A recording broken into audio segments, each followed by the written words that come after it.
Halo, saya Handoko Wisnuwargo dari Maestro Consulting, Coaching, dan Communicating untuk Anda semua dalam secara Zoom Live. Senin, Rabu, Jumat Live. Sebuah program Corporate Social Responsibility dari Maestro Consulting, Coaching, dan Communicating untuk Indonesia dalam rangka ikut mencerdaskan kehidupan bangsa. Hari ini adalah episode ke-237 yang berjudul adalah Digital Nomad. Ya, kita akan mulai acara ini dan kenapa itu yang dipilih nanti saya akan sampaikan, dan izinkan saya untuk menggunakan PowerPoint agar supaya bisa terbantu dan Anda juga bisa melihat materinya, ilustrasinya, dan sebagainya. Saya rajin 237. Siap? Ini akan muncul. Yes, sudah muncul ya. Sudahkah? Cukup segitu ukuran saya, cukup lah ya. Baik teman-teman semua, kita akan mulai. Ini kalau lihat ilustrasinya Digital Nomads, ya, itu ada meme lah biasa selalu ada ya. Di kotak pertama yang kiri atas, what my friends think I do. Wah, ada di pinggir pantai, pegang laptop, gitu kan. What my mom thinks. Tunggu lihat sebentar. I do. Ya, ini gambarnya kayak kerja beneran gitu ya. Terus kemudian what society think I do. Digital nomad itu cuma kerja, enggak kerja, sebetulnya cuma main-main doang gitu kan. What my boss think I do. Ternyata cuma hura-hura gitu kan. Sebentar, saya akan geser ya. What I think I do, bisa merdeka ya, di puncak gunung nggak ngapa-ngapain, dan kita akan coba lihat what I really do, ya tetap aja kerja. Oke, ini nanti kita akan jelaskan ya kayak apa, kenapa kok punya orang punya pikiran seperti itu. Ya, ini juga ada ilustrasi juga. Walking at the beach is amazing katanya. The cubicle rats. Jadi kalau kalau kerja di kantor itu kan ada kubikel-kubikelnya, ya. The cubicle rats, ya, karena kubikel-kubikel bentuknya jadi dianggap mereka itu adalah tikus, gitu, tikus-tikus. Cubicle rats do not know what they are missing, ya. Jadi tapi ternyata dia disiram sama pasir oleh anaknya gitu ya. Oke, ini tentu aja bayangan-bayangan yang kadang-kadang suka miring tentang digital nomad ya. Di situ juga, you know the world is our office, kata si apa namanya si orang digital nomad ini gitu kan. Terus di bawah gambarnya ini kan ideally seperti itu ya. Sekarang realitinya it's not that bad. I can connect to my neighbors Wi-Fi from my bathroom. Jadi dia harus mencari tempat di mana nih kalau orang suka bilang fakir Wi-Fi ya, karena kalau benar-benar dia jadi digital nomad ndak harus pakai internet kan ya, karena dia digital nomad. Ya baik teman-teman semua, apa yang disebut dengan nomad sebetulnya seorang yang tidak memiliki rumah tetap, katanya begitu. Jadi kalau dulu kita belajar mungkin zaman masih kecil disebut sebagai orang-orang yang nomaden ya, nomaden ya adalah suku yang berpindah dari satu tempat ke tempat lain untuk mencari makanan. Yang nomaden itu biasanya adalah begini. Mereka belum bercocok tanam, mereka belum melakukan apa namanya memelihara binatang dan sebagainya. Yang mereka lakukan masih kalau mereka ketemu satu tempat bisa dimakan, diapakan sampai habis, nanti mereka pindah ke tempat lain lagi dimakan sampai habis, nanti mereka pindah ke tempat lain lagi dimakan sampai habis, dan seterusnya. Ya, atau nomad yang lain adalah bintang rock yang menghabiskan 365 hari setahun di bus wisata dan kamar hotel. Ini yang banyak terjadi kalau gini, ini adalah orang-orang yang saya tahu ya adalah orang Amerika ya.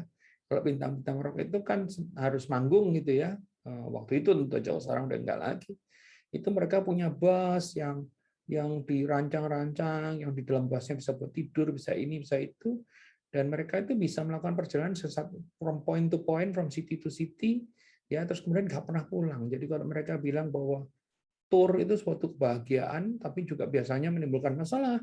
Kenapa? Karena nggak pernah pulang mereka.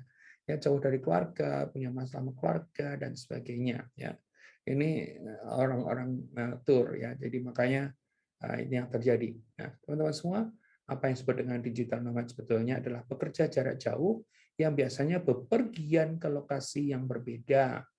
Ya, jadi dia itu bisa bekerja di kedai kopi, ya, tidak harus ke kota lain, tetapi tidak harus ngantor, tidak harus apa namanya, tidak harus di kota yang sama, ya, bisa bekerja di kedai kopi, co-working space atau perpustakaan umum, ya, mengandalkan perangkat dan kemampuan internet nirkabel, ya, smartphone, hotspot seluler dan sebagainya. Baik, mari kita masuk materi dan sebelumnya adalah pesan sponsor. Ya, pesan sponsor. Ya, jangan lupa nanti materi ini akan dipostingkan di Handoko Maestro, kanal YouTube edukasi. Dan jangan lupa subscribe, jangan lupa dikasih jempol, jangan lupa kasih komen, jangan lupa di-sharingkan, dan yang pasti jangan lupa untuk pencet bell. Kenapa pencet bell penting? Karena kalau Anda pencet bell, maka kalau ada pemberitahuan, ada materi baru yang muncul, Anda akan mendapatkan notifikasi. Ya. Nah, kita akan coba lihat 5 benefit of being a digital nomad. Ya. Ini hari ini materinya agak enteng, memang sengaja dibikin ya 5 benefit. Nah, tunggu sebelum mau soal benefit dulu. Kenapa sih hari ini bicarain gitu kan di dalam ke situasi yang seperti pandemi seperti sekarang ini. Ya, kadang-kadang saya mau nyari teman saya itu saya tanya, nah, ini dong ini gitu kan. Aduh, tunggu ya, gua nggak di rumah, lu di mana? Gua ada di Bali, gua ada di Jogja, gua di Semarang, padahal harusnya home base-nya adalah di Jakarta. Jadi sebetulnya tuh to some extent sampai batas tertentu mereka itu sudah nomad, sudah nggak kerja di mana. Pemicunya apa? Pemicunya sebetulnya pandemi ya, karena dengan adanya pandemi beberapa pekerjaan atau beberapa jenis pekerjaan itu bisa dilakukan tanpa harus di tempat kerja yang fix, ya. Seperti saya pun juga sudah selama 19 bulan baru ngantor sehari atau 2 hari, ya. Jadi selebihnya full di rumah, ya. Mau dibilang parno ya biarin, tetapi memang masih ada ketakutan terkait dengan pandemi. Nah, baik teman-teman semua, nah ini tuh nanti jadi cita-cita, ya. Pernah jadi cita-cita untuk kalangan milenial pada masa sebelum pandemi. Nanti aku mau jadi digital nomad aja, ya oke aja sih, nggak salah gitu kan. Nanti kita akan bahas jenis pekerjaan apa yang mungkin, terus kemudian mesti kayak apa kalau mau digital nomad gitu ya. Tapi sekarang yang non milenial, yang tim kaum kolonial pun berpikir ternyata gue juga bisa gitu ya. Coba kita lihat nanti ya. Bisa tuh seberapa bisanya dan kemudian harus ngapain. Karena nggak bisa cuma sekedar pergi semata-mata. Tapi hari ini saya tidak akan bicara, sebetulnya kami punya materi teknisnya kalau mau digital nomad tuh apa aja yang mesti disiapin, tapi hari ini mungkin kita tidak akan bahas sejauh itu. Teman-teman semua, ya. Nah, ini kita bicara soal pros dan soal cons-nya ya. Jadi kalau kita bicara soal pro dan cons ya, pro-nya dan cons-nya, saya hari ini tidak akan baca cons-nya ya. Kita hanya akan baca yang pro, itu mengatakan kenapa kok perlu digital nomads ya. Ya, jadi tadi bahwa dimungkinkan. Ya. Tentu saja kalau Anda bekerja di sebuah pabrikasi, terus kemudian harus mengawasi mesin, ya tentu saja tidak bisa nomad. Ya. Harus mengoperasikan mesin. Tapi kalau Anda itu seorang pembuat keputusan, seorang bisnis analis, biarpun di manufaktur, dimungkinkan juga sebetulnya. Nah, soal masalah nanti policy dari perusahaan membolehkan atau tidak membolehkan, itu ceritanya agak sedikit lain lagi.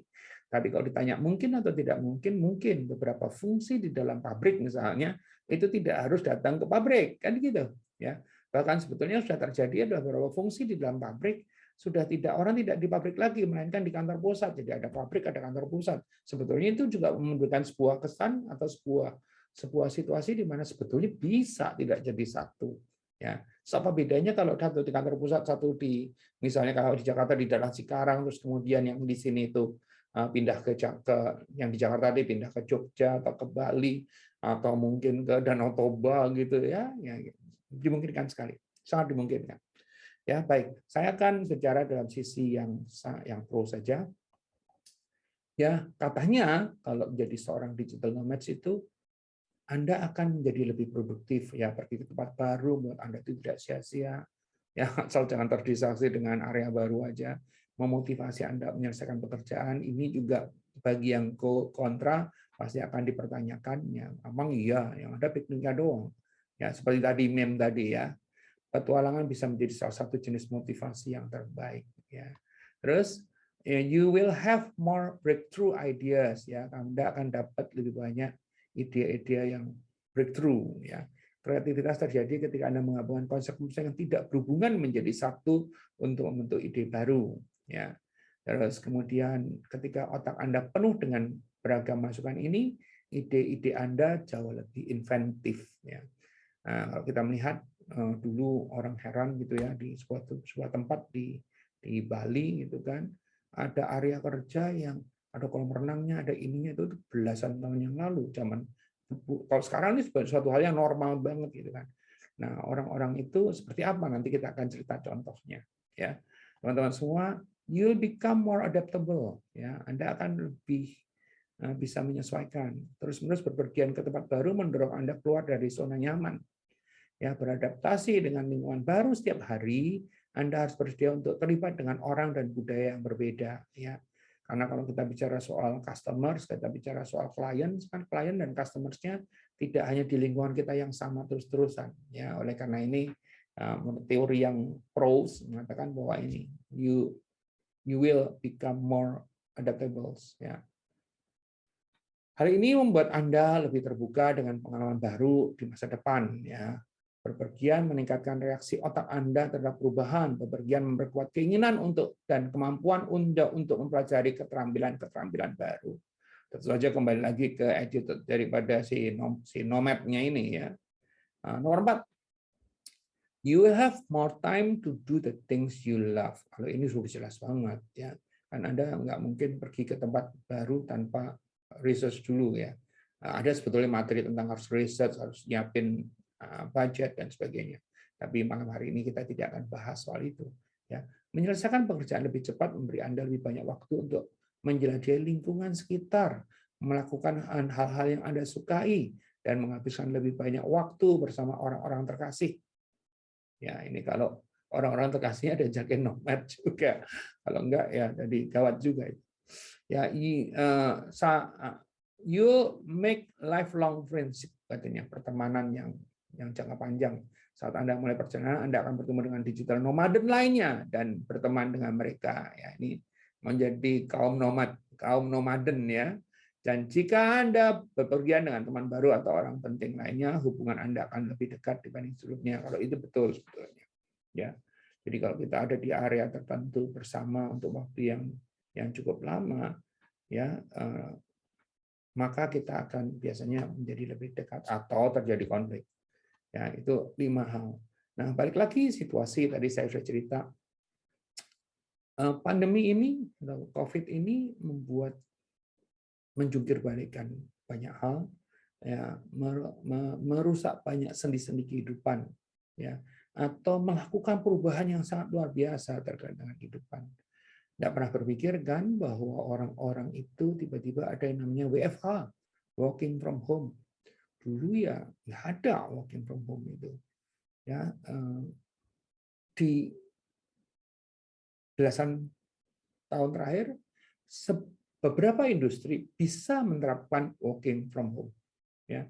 Dan kami di Maestro sudah ada beberapa senior staff yang memang working from home. Dari awal di set working from home, ya.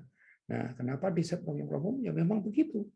Mereka udah bisa, ya, tahu masih persis apa yang mau dikerjakan, tahu bagaimana mencapai pekerjaannya tanpa pengawasan yang serius, dan tentu saja bisa menyetorkan output-nya sesuai yang diharapkan. Itu adalah yang utama yang terkait dengan working from home.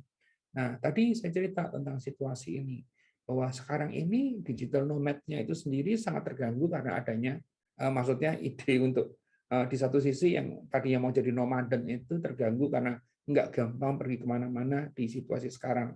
Ya, dalam kasus di Indonesia ada PPKM, ada PSBB, ya, terus kemudian kalau dia mau nomaden ke negara lain, misalnya katakanlah negara tetangga, mereka belum buka bordersnya dan sebagainya.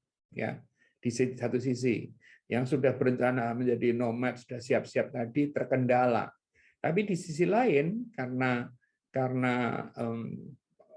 working from home sampai batas tertentu sudah bisa dijalankan dengan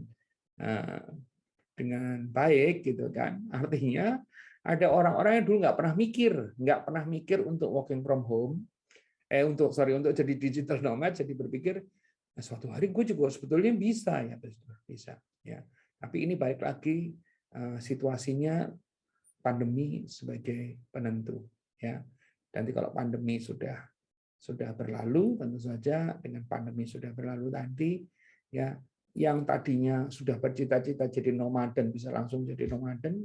Biasanya ada anak muda yang belum punya keluarga atau belum punya tanggungan menetap di satu tempat ya. Kalau dia sudah berkeluarga terus kemudian punya anaknya sekolah di satu tempat yang sudah fix, tentu saja tidak mudah menjadi nomaden. Nggak terus kemudian dia meninggalkan anak dan istrinya atau anak dan suaminya gitu hanya untuk mengikuti menjadi nomaden. Ya, tapi bisa nomaden terbatas ya. Bisa pergi kemana-mana, enggak terus kemudian ini sambil liburan pun bisa sambil kerja. Dulu kan orang harus ngambil cuti pada saat anaknya liburan. Sekarang anaknya liburan, tetap liburan, orang tuanya tetap ikut dan orangnya tetap kerja. Mungkin enggak mungkin ya, sangat dimungkinkan sekali. Karena ibaratnya kayak working from home juga sekarang ya. Nah, soal nanti perusahaan mengizinkan atau enggak itu ceritanya mungkin agak sedikit berbeda. Jadi itu situasinya teman-teman semua. Jadi bayangkan in the future, bahwa Anda bisa jadi nomaden juga ya. Nah, tapi tentu aja mesti siap-siap. Jadi dan tidak semua ya. Kita akan cerita dulu. Nah, ini nomadennya. What society think I do? Wah, ini di pinggir pantai, berhadapan dengan laptop, ada kelapa muda gitu kan. What my friend thinks I do, ora-ora, foya-foya, ini mirip tadi ya. What my family thinks I do adalah hope and dreams, mimpi kali ya, dan tapi sebetulnya mostly what actually I do, mostly juga sebetulnya masih kerja juga. Hanya mungkin kalau boleh dibilang tempat Anda bekerja memberikan nuansa yang berbeda dengan kalau Anda bekerja di kantor atau bekerja di rumah. Ya, itu aja ya. Nanti tentu saja dalam perjalanannya akan ada menemukan bentuknya kira-kira menjadi nomaden itu akan seperti apa. Nah, kita akan cerita sedikit 4 cara populer untuk mendapatkan uang sebagai digital nomads ya. Jadi katanya kalau Anda benar-benar mau jadi digital nomads itu kan jadi freelancers ya. Freelancer adalah profesi berbasis kontrak yang mungkin Anda bekerja dengan banyak klien tanpa berkomitmen pada suatu perusahaan ya. Populer di kalangan milenial karena bekerja dengan klien yang berbeda pada proyek berbeda membuatnya menarik ya. Jadi kerjamu apa? Freelance. Ya, itu banyak di antara anak muda. Freelance ya. Suatu hari ada seorang ayah dan ibu yang saya kenal baik, terus kemudian pendidikannya tinggi dan kemudian karirnya bagus. Dia bercerita, pusing aku. Kenapa pusing? Anakku tuh udah lulus tahun dan dia tidak mau ngelamar kerja, nggak mau sekolah lagi juga, gitu kan. Terus kerjanya apa? Jadi freelance. Ya, ini cara berpikir orang tuanya sama cara berpikir anaknya menjadi berbeda. Ya, tapi apakah mungkin terjadi di keluarga Anda? Coba amatin deh. Itu bisa jadi terjadi ya. Kalau zaman saya kecil dulu ya, atau zaman saya masih baru mulai berkarir, kalau kita itu di rumah aja, mikir nggak punya kerjaan. Ya. Waktu kami bikin Maestro, di mana saya tergila-gila pada virtual corporation, banyak orang bertanya, kok enak banget sih itu nggak kerja gitu kan. Enggak, bukannya nggak kerja. Kita kerja, full kerja gitu kan. Hanya memang tidak harus kantor. Ya. Dan itu kami sudah lakukan dari tahun 2003 ya. Sudah dan hampir 18 tahun karena dimulai dari tanggal 8 Oktober 2003 ya. Nah, teman-teman semua menjadi entrepreneurs ya. Jika pendapatan berfluktuasi bukanlah satu yang Anda cari, Anda dapat memikirkan satu mulai bisnis online Anda sendiri dan menjadi pengusaha digital nomad ya. Jadi memang settingnya itu sudah setting nomad. Jadi Anda bisa dari mana aja, Anda tetap jadi pengusahanya, entrepreneurs-nya. Anda dapat menjalankan sebagian besar atau semua bisnis Anda dari internet tanpa kehadiran fisik dan di lokasi tertentu. Tapi bisnisnya nanti kita akan bahas ya, bisnis apa aja kira-kira bisa ya. Menjadi employees, menjadi pekerja juga bisa. Tadi entrepreneurs adalah pemilik, ya ini employees, pekerja. Beberapa perusahaan mengizinkan pekerjanya bekerja dari jarak jauh. Di kami pun juga mengizinkan. Paling nggak waktu itu ada sekitar tiga ya yang dari seluruh tim Maestro Angels yang tidak harus ngantor atau ngantor hanya seminggu sekali pada saat meeting koordinasi. Ya, tidak seperti pekerja lepas memilih perusahaan dan mengajukan proyek mereka. Pekerja jarak jauh adalah karyawan penuh atau paruh waktu dari sebuah perusahaan dengan jabatan pekerjaan formal tapi kerjanya jarak jauh. Dimungkinkan enggak? Ya nanti kita lihat. Tidak semua sampai hari ini paling enggak tidak semua pekerjaan itu bisa ya, tetapi ada yang bisa. Dan kemudian ada yang disebut dengan remote teams. Remote team juga bisa menjadi contoh yang baik terkait dengan digital nomads. Ada perusahaan yang melakukan sebagian besar pekerjaan mereka dari jauh sengaja, dan dengan demikian mempekerjakan tim jarak jauh untuk melakukan tugas tersebut. Ya, ada enggak? Ada, ya, ada banget gitu kan. Teknologi ini memungkinkan sekali bahwa timnya itu tidak saling berinteraksi dalam artian fisik, tapi tetap berinteraksi, tetap berproduksi, tetap menghasilkan, tetap performance, ya, tapi dengan cara-cara yang kekinian, ya. Nah, itu berarti mereka memiliki kelompok orang dalam tim yang bekerja sama untuk mencapai tujuan bersama, tetapi tanpa lokasi bersama. Ya, konsep tim jarak jauh menjadi makin populer di organisasi di seluruh dunia dan makin banyak perusahaan yang condong ke arah tren yang berkembang. Dulu ya kalau saya ingat nonton film The Net yang main adalah Sandra Bullock, itu juga rada-rada kok bisa ya, masa seorang karyawan nggak pernah lihat kantor pusatnya gitu kan. Dia baru ke kantor pusatnya setelah data tentang dia itu dipalsukan atau diacak-acak sama orang, baru kemudian dia mencari tahu kenapa, dan ternyata memang orang-orang jahat yang melakukan itu gitu kan. Tapi dia nggak pernah tahu kantornya di mana, dia nggak pernah tahu ini itu ya, sehingga pada masanya dulu kita bingung juga apa ya ada yang seperti itu, jangan-jangan ini cuman khayalan film, tapi ternyata tidak ya. Nah, kita akan lihat nanti kira-kira industri apa aja yang bisa melakukan itu ya. The 11 best career for digital nomads ya. Tentu saja ini diambil dari artikel, dan artikel ini ya diupayakan untuk sekini mungkin. Tapi kalau Anda nonton video ini nanti 2-3 tahun lagi, Anda bisa bilang, wah itu udah nggak valid. Bisa jadi nggak valid. Kenapa? Karena perkembangan di industri digital itu cepat banget. Ya, jadi bisa jadi nggak valid.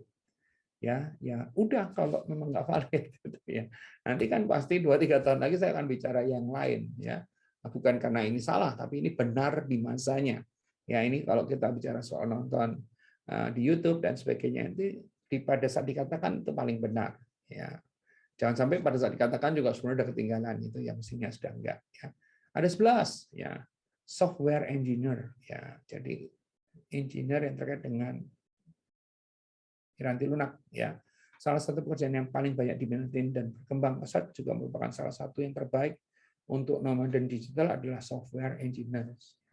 Karena dia tidak perlu ngantor, di kantor malah jadi berisik, malah jadi ini malah terdistraksi. Ya dia mendingan ketahuan kerja sendiri, bisa di rumah atau bisa di mana aja terserah dia. Itu kira-kira. Nah, pengusaha yang terbaik atau para pekerja, para bos-bos itu mengukur output, misalnya katakanlah coding dalam software engineer itu 10 kali lipat lebih besar, bukan berapa jam ada di bilik atau di kubikel mereka. Jadi yang diukur bukan kamu itu sudah kerja berapa jam sehari, tapi output kamu apa. Ya, output kamu berapa kali lipat lebih bagus gitu ya. Ini kalimat daripada tadi software engineer. Apalagi selain software engineers ya, product designers ya. Desainer sebuah produk adalah gelar modern untuk desainer yang terus berkembang ya. Enggak cuma desainer produk sebetulnya, ada keponakan, ada anak teman ya, jadi keponakan saya itu yang mengambil sekolah di luar negeri dan spesialisasinya adalah desain kemasan, bukan produknya loh, kemasannya. Produknya sama, kemasannya menjadi berbeda. Zaman dulu ya, waktu waktu anaknya pengen ngambil itu, orang tuanya pusing kepala juga, aduh anakku besok kerja apa ya gitu kan. Tapi ternyata anak itu bukan cuma bekerja aja, belum sekolahnya selesai pun juga pekerjaan udah banyak karena dia udah bisa melakukan yang desain produk maupun desain daripada kemasan tadi. Ya, alat kolaborasi telah membuat bekerja dengan orang lain dari jauh lebih mudah daripada sebelumnya. Ya, Anda juga nggak pernah membayangkan dulu Anda hanya bisa dengar saya kalau saya datang ke tempat Anda pada saat itu. Tapi hari ini buktinya saya nggak datang ke tempat Anda, ya kita setiap Senin, Rabu, Jumat bisa berkumpul dan kemudian berkomunikasi untuk apa namanya untuk suatu pelajaran. Ya. Tadinya saya sempat adalah masa di mana saya buka yuk kita pakai Zoom aja yuk gitu kan.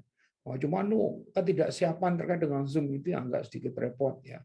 Jadi terpaksa harus mandi, terpaksa harus rapi, dan sebagainya. Ya sudahlah kalau gitu kita one way aja, nanti Anda nonton dari YouTube. Ini nomor 2, ada product designer, kalau tadi software engineer, sekarang product designers. Ada copywriters. Wah, ini di masa seperti sekarang di mana Anda bisa punya media Anda sendiri, itu copywriters itu menjadi penting ya. Selain tentu aja orang-orang yang membangun visual ya, copywriters. Ya, saya bersyukur ya, I can make my own copy ya.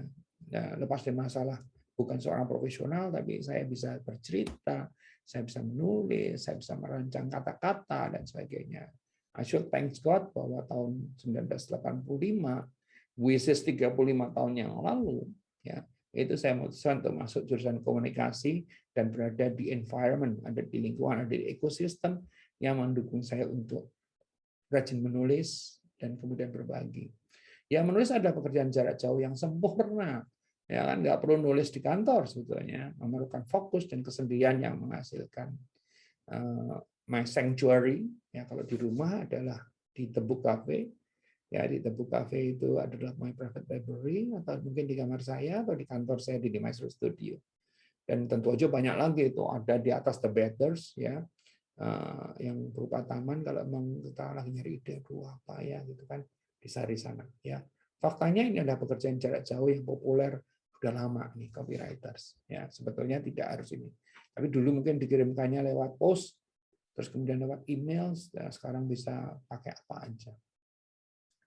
Remote psychologist ya, ini ada permintaannya meningkat untuk profesi kesehatan mental jarak jauh dari terapis sehingga psikolog membantu pasien menjalani kehidupan yang lebih baik dari mana saja di dunia. Kenapa seperti itu? Orang kalau pergi ke tempat prakteknya psikolog kadang-kadang suka berasa nggak enak gitu ya. Apa namanya? Jadi ini sakit nih gitu kan. Tapi pada saat bisa jarak jauh asik juga gitu ya. Oke, tapi banyak alasan yang lain, itu hanya sekedar ini. Tapi bisa ya para psikolog yang bisa untuk konsultasi secara remote. Ya, terus kemudian digital marketer pasti kalau ini ya. Ini digital marketers berkerumun seperti lalat di kota-kota seperti ini, artikel dari Thailand ya. Chiang Mai, Thailand, Bali, mana aja ya. Jadi mereka itu sambil piknik beneran memang gitu ya. Ini adalah salah satu pekerjaan terbaik untuk digital nomad karena pekerjaan ini lahirnya memang online ya. Jadi memang digital marketers yang memang sudah digital. Oke, apalagi yang kita punya? Ada translator, udah pasti ya, penerjemah ini bisa online, nggak ada masalah. Ada apalagi? Ada video creators, ya. Bisa sambil syuting, bisa sambil ngerjain hal-hal yang kreatif, nggak ada masalah. Apalagi virtual tutor, ya. Anda tahu dong sekarang ya dengan beberapa aplikasi, beberapa platform menyediakan pembelajaran jarak jauh, ya, virtual tutor. Ya, apalagi business analyst ini juga akan menjadi future business. Ya, business analyst ini di masa depan akan menjadi sebuah tapi juga dibutuhkan kemampuan ya, mengolah angka di spreadsheet, memberikan rekomendasi di PowerPoint dan sebagainya adalah business analyst. Karir business adalah lokasi yang fleksibel dan bagus untuk profesional yang terobsesi dengan data. Tapi kemampuan untuk memahami dan mengolahnya serta mempresentasikannya menjadi tantangan tersendiri.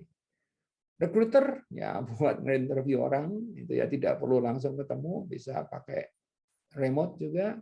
Dan ada ini saya masih mungkin di Indonesia masih belum bisa adalah untuk pengacara ya. Bisa nggak? Sebetulnya bisa. Sebetulnya lebih pengacara atau legal consultant dan sebagainya ya. Oke, teman-teman semua, dan tentu saja dan lain-lain. Oke, jangan lupa materi ini akan akan dipostingkan di Handoko Maestro sebagai kanal edukasi. Selain itu, kalau Anda mau kan yang sifatnya inspirasi, adanya di Maestro Channels. Ya, dan materi inspirasi yang sebentar lagi akan muncul adalah kami mendatangkan Dira Sugandi, seorang penyanyi yang sangat luar biasa, ya, yang akan bercerita tentang gimana sih dia bisa berkolaborasi dengan artis-artis tenar kelas dunia, bukan cuma kelas lokal saja. Teman-teman semua, jangan lupa nyalakan lonceng ya. Oke, jadi itulah menjadi digital nomad yang sangat menarik ya. Tentu saja sekarang ini masih pandemi ya, masih belum efektif. Tapi kalau Anda tidak siap-siap, ya Anda tentu saja pada saat nanti pandemi berakhir, Anda tidak punya kesempatan karena sudah disalib sama yang lainnya. Dibutuhkan persiapan yang matang sehingga ketika pandemi berakhir, kalian atau Anda semua bisa menjadi digital nomad yang baik. Dari saya, Handoko Wignawargo, mengucapkan terima kasih. Ya, sampai ketemu lagi di hari-hari selanjutnya dalam secara Zoom Live. Saya Handoko Wignawargo dari Master Consulting, Coaching, dan Communicating.